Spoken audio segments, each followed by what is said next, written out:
I was born with the tiniest, skimpiest little lashes, but I've been obsessed with long, fluffy lashes. Let me take you on my lash journey. I went to college in the early 2000s.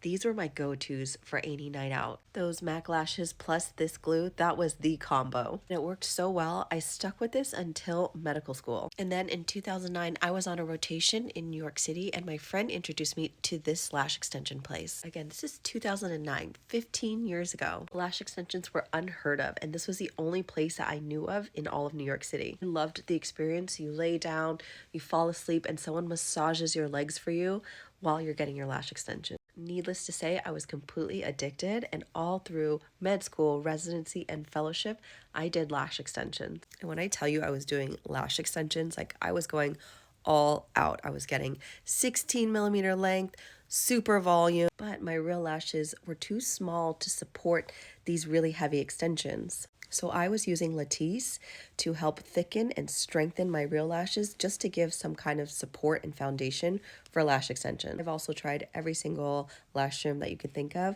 They just didn't make my lashes dramatically long enough to not need extension. I know some of you will comment about orbital fat loss or hyperpigmentation from using lash serums or Latisse.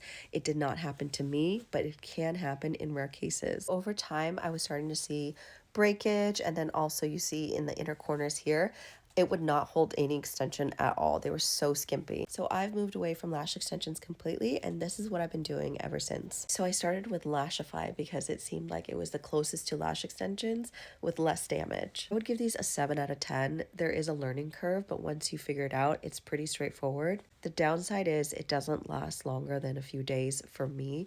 I would wake up with just chunks on my pillow. These are my newest obsession. They are magnetic lashes, so they don't cause any damage to your existing lashes. You can't see it up there, but I've repurchased them several times in the last month because I keep losing them, but you can reuse them. I love them because you don't have to use any glue. The downside is they are pretty pricey, and I've tried other less expensive versions of these, dupes of these, and they just don't work as well.